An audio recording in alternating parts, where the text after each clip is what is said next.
Assalamu alaikum wa rahmatullahi wa barakatuh. Bihamdillahi maulaya btadai wa ashkuruhu wa utbihu thanai ala naamahu fina wal balai tabaraka dhul ula wal kibriyai tafarrada bil jalali wa bil baqai. Leo nimeona kulingamana na vita ambavyo kwamba vinaendelea Mashariki ya Kati kati ya Marekani na Israeli wakipigana na nchi ya Iran na kusababisha kuziingiza nchi nyingine ambazo kwamba ziko Mashariki ya Kati kama vile Kuwait, UAE, Bahraini, Qatari na nyinginezo.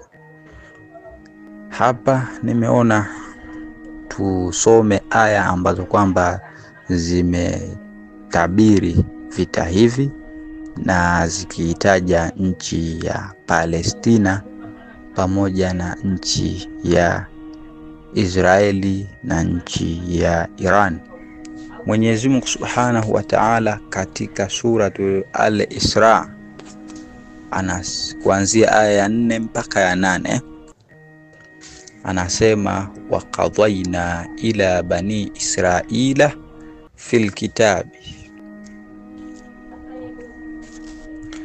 la tufsidunna fil ardi marratayn wa la ta'alunna uluwan kabira. Anasema, na tukawahukumia wana wa Israeli katika kitabu kwamba hakika nyinyi mtafanya ufisadi katika nchi mara mbili. Nchi yenyewe ikikusudiwa ni nchi ya Palestina, na kwa yakini mtapanda kiburi kikubwa kwamba wataifanyia ufisadi nchi ya uharibifu nchi ya Palestina, na wakisha iharibu nchi ya Palestina basi watapanda kiburi kikubwa. Mwenyezi Mungu anaendelea asema, fa idha jaa wa'du ulahuma ba'athna alaykum ibadan lana uli ba'sin shadid fajasu khilala ad-diyar wa kana wa'dan maf'ula. Asema, basi itakapofika ahadi ya kwanza yake tutakupelekeeni waja wetu wakali kwa vita, watakuingilieni ndani ya majumba, na hii ilikuwa ahadi iliyotimizwa. Waja wakali hapa wakikusudiwa ni watu wa Irani. Watu wa Irani wataingia mpaka katika majumba ya Israeli wakiwashambulia, na kama tunavyoona nchi ya Irani imeweza kupenya ngome ya Israeli, imeweza kupenya mifumo ya ulinzi, interceptor zote imepenya, imeenda kupiga katika majumba ya watu wa nchi ya Israeli. Mwenyezi Mungu Subhanahu wa Ta'ala anaendelea akisema, thumma radadna lakumul qarra alaihim wa amdadnakum bi amwalin wa banin waja'alnakum akthara nafira. Asema, kisha tutakurudishieni nguvu zenu dhidi yao na tukakusaidieni kwa mali na wana, na tukakujalieni mkawa wengi zaidi. Kwa maana Israeli watakapoacha kiburi, wakaacha ufisadi, basi Mwenyezi Mungu Subhanahu wa Ta'ala atawarudishia nguvu zao. Kama kawaida watakuwa ni watu ambao wako juu kama walivyo hivi sasa. Kabla ya vita hii walikuwa ni watu ambao wanasifika kwa nguvu, kwa uwezo na kila kitu, lakini sasa hivi kila wanavyoendelea na hii vita wanazidi kuwa dhaifu.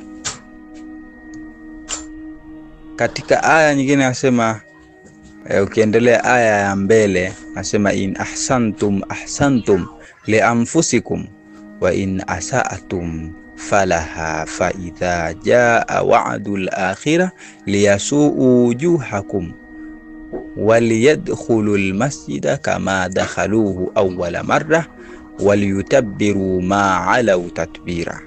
Asema basi mkifanya wema mnajifanyia wema nafsi zenu, na mkifanya ubaya mnajifanyia wenyewe ubaya.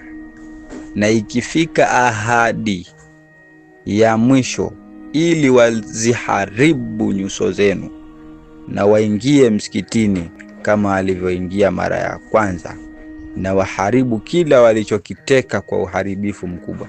Kwa maana aya hii inawaambia watu wa Israeli wakiendelea kufanya wema wanajifanyia wenyewe, kwa maana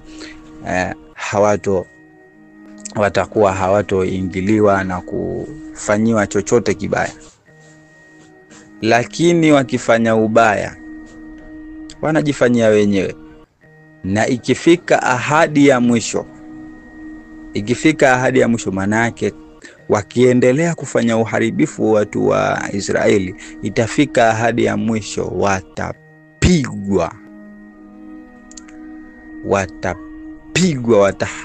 wataharibiwa kila kitu, na watu watakwenda kuikomboa Masjidi al-Qudus. Wataingia msikitini kama walivyoingia ile mara ya kwanza. Kama walivyokuwa wanaingia mara ya kwanza, basi al-Qudus itarejea tena katika mikono ya Waislamu. Kwa hivyo matabiri ni kama hayo, ni kwamba Israeli ataenda kuingiliwa katika majumba yake. Israeli atapigwa sana, na watakaompiga ni watu wa Iran, kama tunavyosema, kama Mwenyezi Mungu Subhanahu wa Ta'ala alivyosema, fa idha jaa wa'du ulahuma ba'athna alaykum ibadan lana uli ba'sin shadid. Asema itakapofika ahadi ya kwanza yake, basi tutakupelekeeni waja wetu wakali wa vita, ambao ni watu wa Iran, kama tunavyoona. Asema asa rabbukum an yarhamakum wa in udtum udna waja'alna jahannama lilkafirina hasira. Mwenyezi Mungu Subhanahu wa Ta'ala asema huenda Mola wenu mlezi akakurehemuni, na mkirudia na sisi tutarudia, na tumeifanya Jahannamu kuwa ni gereza kwa ajili ya makafiri. Kwa maana Mwenyezi Mungu Subhanahu wa Ta'ala anawaambia, kama itakuwa mtaamua kuacha uharibifu, muishi vizuri tu katika nchi yenu, muishi na wenzenu vizuri tu, muendelee na mambo yenu tu, basi Mwenyezi Mungu atakurehemuni. Lakini mkirudia kufanya uharibifu, basi na sisi tutarudia, kwa maana atakupelekeeni waja wenu wakali kwa vita, ambao ni wa Irani. Wataendeleeni kukutia adabu. Kila Israeli atakaporudia, basi ataendelea kutiwa adabu. Na tumeifanya Jahannam kuwa ni gereza kwa ajili ya makafiri. Vile vile pia watakwenda kutiwa katika moto wa Jahannam. Kwa hivyo Israeli kwa kweli hatakuja kuiweza nchi ya Irani, kulingamana na matabiri.